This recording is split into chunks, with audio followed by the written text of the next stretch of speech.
అనగనగా ధర్మపురి అనే గ్రామంలో జమీందారీ కుటుంబం ఉండేది. ఆ కుటుంబంలో వీరేంద్ర అనే జమీందారుకు రవీంద్ర అనే కొడుకు ఉండేవాడు. చిన్నతనంలోనే భార్య చనిపోవటం వల్ల వీరేంద్ర ఇంకో వివాహం చేసుకుంటాడు. అప్పట్నుండి మారుతల్లి చాలా రకాలుగా బాధలు పెట్టేది రవీంద్రను. ఓ రోజు వీరేంద్ర గదిలో ఉన్న తన కొడుకు రవీంద్ర దగ్గరకు వచ్చి ఇలా అంటాడు.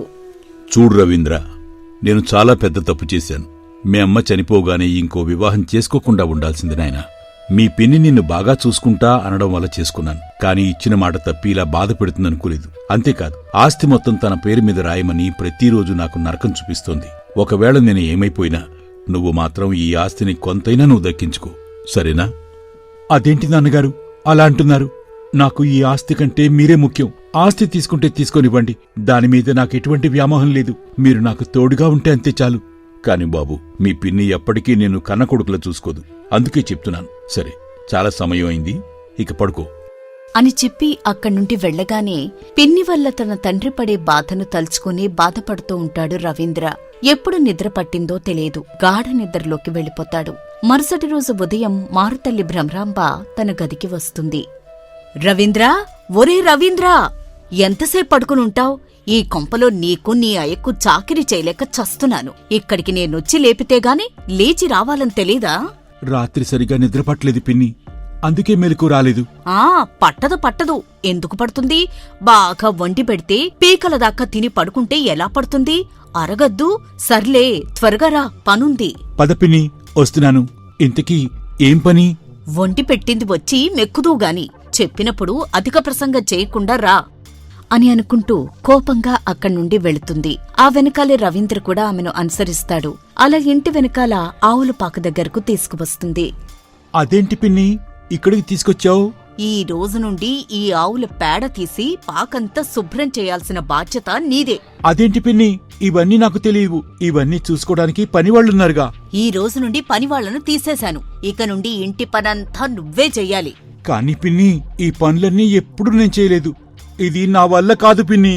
రాదంటే కుదరదు, చెయ్యాల్సిందే. నువ్వు చేయనంటే చెప్పు, మీ నాన్న చేత చేపిస్తా. వద్దులే పిన్ని, ఆ కష్టమేదో నేనే పడతాను.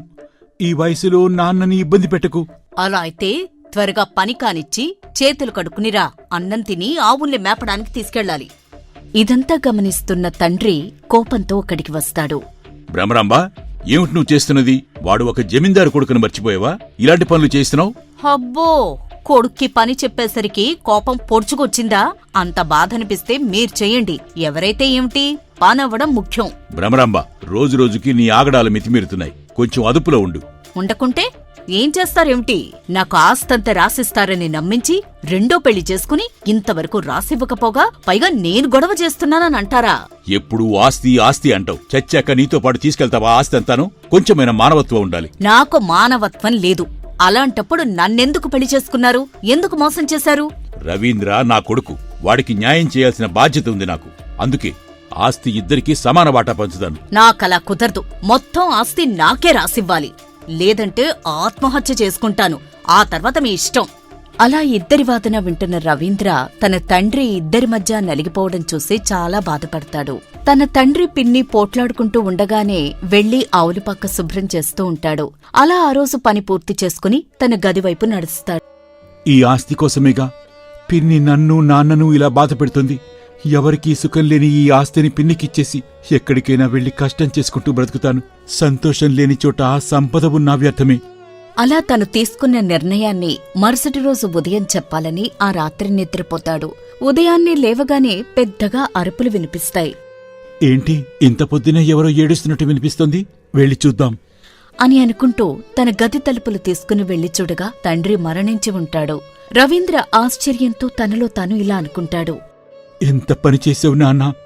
నా కోసం పిన్నితో ఇంతకాలం పడ్డ కష్టం చాలనుకుని నీకు ఈ బాధల నుండి విముక్తి కలిగించి నేనే ఎక్కడికైనా వెళ్లి బతకాలనుకుంటే నువ్వు నాకంటే ముందే నిర్ణయం తీసుకున్నావా? చూడు బాబు, మీ నాన్న మనల్ని అన్యాయం చేసి వెళ్లిపోయాడు. ఇప్పుడు మనకెవరున్నారు?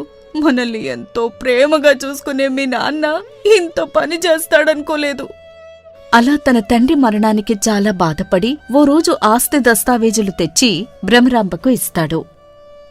ఇదిగో పిన్ని, నువ్వు కోరుకున్న ఆస్తి పత్రాలు వీటికోసమేగా ఇంతకాలం నువ్వు నాన్న మీద పోరాటం చేసింది? బాబూ అది...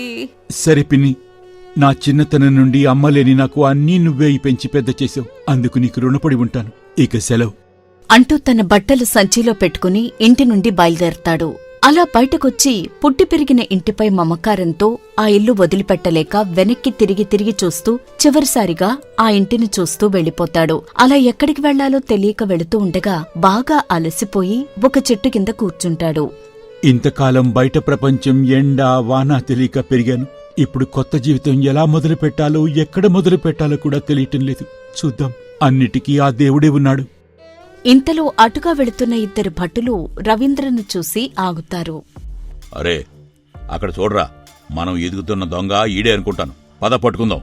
అరే లే, దొంగతనం చేసి ఇక్కడికి వచ్చి హాయిగా పడుకున్నావా? నీకోసం ఈ చుట్టుపక్కలంతా ఎతికి కలిసిపోయాం మేము. అయ్యా, నన్ను క్షమించండి, మీరు పొరబడుతున్నట్టున్నారు. నేను దొంగను కాదు, పొరుగు దేశపు జమీందారు వారసుణ్ణి. పక్క గ్రామం వెళుతూ అలసిపోయి ఇక్కడ ఆగానంతే. నీ అబద్దాలు, దొరికిన ప్రతి దొంగ చెప్పే మాటలు ఇవి. పద, మా అయ్యగారు నువ్వు దొంగవో దొరవో తేలుతారు అంటూ రవీంద్రను తీసుకుని గ్రామంలో ఉన్న పెద్ద భూస్వామి అయిన ధర్మయ్య గారి దగ్గరకు వెళ్తారు. అయ్యా, దొంగను పట్టుకొచ్చాం. దొంగతనం చేసి అడవిలో పడుకుని నిద్రపోతున్నాడయ్యా. ఎక్కడి నుంచి వచ్చావయ్యా నువ్వు? ఎందుకులా దొంగతనాలు చేస్తూ అందరినీ భయపెడుతున్నావు? అయ్యా, నన్ను నమ్మండయ్యా, నిజంగా నేను దొంగని కాదు. స్వతంత్రంగా బ్రతకాలని ఇంటి నుండి వచ్చిన సామాన్యునయ్యా. నా పేరు రవీంద్ర. నిన్నెలా నమ్మాలి? అందుకు ఆధారాలున్నాయి నీ దగ్గర?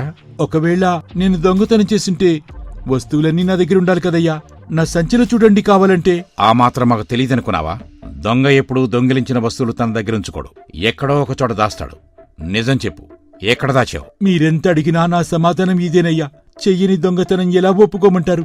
సరే అయితే, నిజంగా దొంగతనం చేయలేదంటున్నావు కాబట్టి నమ్ముతున్నాను. కానీ నిన్ను వదిలేయాలంటే మాత్రం ఒక షరతు. అదేంటో చెప్పండయ్యా. 1 వారం రోజులు సమయం ఇస్తున్నాను. నిజమైన దొంగలెవరో నువ్వే పట్టుకుని అప్పచెప్పాలి మాకు. అప్పుడే నిన్ను వదిలేస్తాం. రాక ఇంటి నుంచి బయటకొస్తే ఇలా ఇరుక్కున్నానేంట్రా బాబు. పెనం మీద నుండి పొయ్యిలో పడినట్టుగా ఉంది నా పని. ఏమిటి ఆలోచిస్తున్నావు? అందుకు నువ్వు సిద్ధమేనా? సిద్ధం కాక ఏం చేస్తాను? సిద్ధమే. ఒప్పుకోకుంటే దొంగనవుతాను. దానికంటే ఇదేనయ్యో. ఎలాగోలా దొంగను పట్టుకుని తీసుకొస్తానయ్యా. నీతో పాటు మా మనిషి సీతయ్య కూడా వస్తాడు. అరే సీతయ్య, ఇతనితో పాటు వెళ్ళి ఎక్కడికి పారిపోకుండా చూడు. అలా సీతయ్య రవీంద్ర అక్కడ్నుండి వెళ్ళిపోతారు. అలా ఊరి పొలిమేర వరకు వచ్చి ఒకచోట ఆగుతారు. చూడు సీతయ్య, నువ్వు ధర్మయ్య గారి దగ్గర ఎంతకాలం నుండి పనిచేస్తున్నావు? దాదాపుగా 10 సంవత్సరాల నుండినయ్యా. నేనంటే చాలా నమ్మకం అండి. అది అర్థమవుతోందిలే. ఒకవేళ నిన్ను కొట్టి పారిపోతే ఏం చేస్తావు? అదెలా కుదుర్ది? ధర్మయ్య గారు ఊరుకోరు కదండి. నిన్ను కొట్టిన సంగతి ఆయనకెలా తెలుస్తుంది? ఎందుకు తెలియదండి? మా మనుషులు ఇంకొంతమంది మనల్ని కనిపెట్టుకుంటూ మన వెనకమాలే వస్తా ఉంటారు. కాని వాళ్ళు ఎవరికీ కనిపించరు. మరి అన్ని తెలివితేటలున్నప్పుడు ఆ దొంగలను మీరే పట్టుకోవచ్చుగా. నన్నెందుకు పట్టుకున్నారు? ఓ మాట చెప్తానేనండయ్యా. నిజానికి మిమ్మల్ని పంపింది దొంగల కోసం కాదు. ఈ అడవిలో మనుషుల్ని తినేసే రాక్షసు తిరుగుతుంది. అది ఎప్పుడు ఎవరిని బలి తీసుకుంటుందో ఎవ్వరికీ తెలియదు. అందుకే మీలాంటి దిక్కుముక్కులేని వాళ్ళని పట్టుకొచ్చి దానికి ఎరేస్తాం. అప్పుడు కొంతకాలం అది ఈ ఊరు జోలికి రాదు. ఒరే సీతయ్య, ఇదేమైనా పాతాళ భైరవి సినిమా అనుకున్నావా? చంపడానికి తీసుకొచ్చాను అని ఎంత చల్లగా చెప్తున్నావేంట్రా బాబు? ఎలాగూ పోయేవరే కదా బాబు, ఇంక మొహమాట ఎందుకు లేని ఉన్నమాట ఉన్న నిజం చెప్పేశాను. నేనేదో బయటికొచ్చి బ్రతికేద్దాం పొడిచేద్దామని దానకర్ణుళ్ళ ఆస్తి అంతా మా పిన్నికి ఇచ్చేసి వస్తే ఇలా జరిగిందేంట్రా బాబు? ఇంటి దగ్గరే ఉండి ఆవుల పేడ తీసుకుంటూనైనా హాయిగా బ్రతికేవాడిని కదరా. ఏంటి ఇలా ఇరుక్కుపోయినబ్బా అని అనుకుంటూ ముందుకు వెళ్తుండగా ఇంతలో దూరంగా ఒక రాక్షసి అరుపులాంటిది వినిపిస్తుంది. అది విన్న సీతయ్య, అయ్య బాబోయ్, వచ్చేసింది రాక్షసి, ఇక నీ పని గోవిందా అని అంటూ భయంతో అక్కడ్నుండి పారిపోతాడు సీతయ్య. ఏ సీతయ్య, ఆగు ఆగు, పారిపోకు సీతయ్య. ఆ అరుపు వింటుంటే రాక్షసుడి అరుపులా లేదు. నాకేదో సందేహంగా ఉంది. సర్లే, చూద్దాం రాక్షసుడి నిజస్వరూపం ఎలా ఉంటుందో అంటూ అరుపు వినిపించిన వైపు వెతుక్కుంటూ బయలుదేరతాడు రవీంద్ర. ఏంటి విచిత్రం, ఇంత దూరం వచ్చినా కూడా రాక్షసుడికి సంబంధించిన ఎలాంటి ఆధారాలు కనిపించడం లేదు.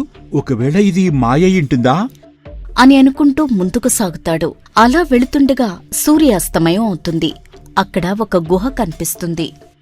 ఈ రాత్రివేళ బయట ఉంటే ఏ క్రూర మృగమైనా చంపేసే అవకాశం ఉంది. కాబట్టి ఏదైతే అవుతుంది, ఈ గుహలో తలదాచుకుంటాను అని అనుకుంటూ ఆ చీకటి గుహలోకి వెళ్తాడు. నిద్రొస్తూ ఉండగా సేద తీరాలని గోడకు ఆనుకుని పడుకుంటాడు. అది చాలా మృదువుగా మెత్తని పట్టుపాన్పు వలె అనిపిస్తుంది. ఏంటిది, ఈ రాళ్ల గుహలో గోడలు ఇంత శుతిమెత్తగా ఉన్నాయేంటి అని అనుకుంటూ ఎప్పుడు నిద్ర పట్టిందో తెలియకుండానే నిద్రలోకి జారుకుంటాడు. అలా ఎప్పుడు తెల్లవారిందో కూడా తెలియదు. మెల్లగా కళ్ళు తెరిచి చూడగా ఆ కనిపించిన దృశ్యం చూసి ఆశ్చర్యపోతాడు. రాత్రంతా తాను కలిసి పడుకున్నది అందరూ అంటున్న రాక్షసుడని అర్థమై ఆశ్చర్యపోతాడు. ఏంటి విచిత్రం, రాక్షసుడంటే పెద్ద పెద్ద కళ్ళు, పొడవాటి దంతాలు, జడలు కట్టిన జుట్టు ఉంటుందనుకుంటే ఇలా శరీరం మొత్తం ఆవుగాను, తల మాత్రం మనిషిలా ఉందేంటి అనుకుంటూ ఉండగా ఆ ఆవులాంటి మనిషి ఇలా అంటాడు.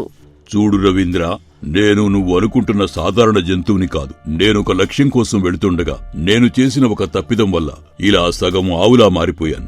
నిజానికి నేను ఒక దేవలోకవాసిని. దేవలోకవాసా? అంటే అక్కడ అందరు దేవుళ్ళుంటారు కదా, అదేనా? అవును రవీంద్ర, ఆ దేవుళ్లలో నేను ఒకరిని. నువ్వు నాకు సహాయం చేయగలవా? చేస్తాను, కానీ నాకో విషయం చెప్పండి. ఇక్కడ తిరిగే రాక్షసుడి గురించి మీకేమన్నా తెలుసా? ఇక్కడ రాక్షసుడు ఎవరు లేరు. ఈ అడవిలోకి ఎవరైనా వస్తే నన్ను బంధిస్తారని అలా భయంకరంగా గర్జిస్తున్నాను. దానికి భయపడి ఎవరూ ఇటువైపు రావటం లేదు. కానీ నువ్వు మాత్రమే భయపడకుండా నాతో మాట్లాడుతున్నావు. అందుకే నేను వేడుకుంటున్నాను. అదంతా సరే, మరి ఇంతకు ముందు వచ్చిన వారిని రాక్షసుడు చంపేసి తినేశాడు అంటున్నారు కదా, మరి వాళ్ళంతా ఏమయ్యారు, ఎక్కడున్నారు? వారందరినీ ఈ గుహలోనే బంధించాను. నన్ను చూసిన వీరందరినీ వదిలేస్తే గ్రామంలోకి వెళ్లి నా గురించి చెప్తారేమోనని ఇక్కడే ఉంచి వారికి ఆహారం పెడుతున్నాను. నా సమస్య తీరగానే అందరినీ వదిలేసి వెళ్ళిపోతాను. సరే, అయితే ఇప్పుడు నేనేం చెయ్యాలో చెప్పండి. నేను ఈ శరీరం, ఈ లోకం విడిచి వెళ్లాలంటే గ్రామంలో ఉన్న 4 ముత్తైదువులు నా నుదుటిన కుంకం పెడితే పుణ్యం దక్కి నాకు విముక్తి కలుగుతుంది. ఈ పని చేసి పెడితే నీకు కావలసినంత ధనంతో పాటు నువ్వు కోరింది నీకు ఇస్తాను. అయితే ఇప్పుడే నాతో పాటు పదండి. మీరడిగినట్టుగా నుదుటిన కుంకుమ పెట్టిస్తాను. కాని ఇక్కడ ఒక సమస్య ఉంది. నేను శాపగ్రస్తుణ్ణి కాబట్టి నన్ను ముట్టుకున్న ఎవరైనా ఆ శక్తి తట్టుకోలేక క్రింద పడిపోతారు. ఆ మాత్రం దానికి మీరు కంగారు పడకండి, అదంతా నేను చూసుకుంటాను అని ఆ ఆవుకి ధైర్యం చెప్పి అక్కడ్నుండి గ్రామంలోకి అడుగు పెడతాడు. రవీంద్ర ముందు నడుస్తుండగా ఆవు భయంగానే వెనకాల వస్తూ ఉంటుంది. ఇదంతా చూస్తున్న జనం ఆశ్చర్యపోతారు.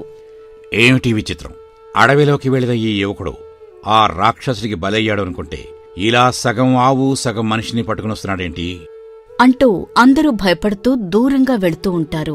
ప్రజలను ఉద్దేశించి రవీంద్ర ఇలా అంటాడు. అందరూ వినండి, నిన్న రాత్రి అడవిలో ఈ విచిత్ర జీవిని కలిశాను.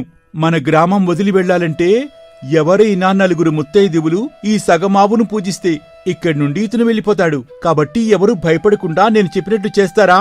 చూడు బాబు, ఆ రాక్షసుడు ఎప్పుడు ఎవరిని చంపి తినేస్తాడో తెలియక భయపడి చేస్తున్నాం. నువ్వు ఇంత ధైర్యం చేసి మా కోసం అడిగితే చేయకుండా ఎలా ఉంటాం? తప్పకుండా చేస్తాం. చెప్పు, ఇప్పుడు మమ్మల్ని ఏం చేయమంటావు? అందరూ వినండి, వెళ్ళి మీ ఇళ్లల్లో కుంకుమతో సిద్ధంగా ఉండండి.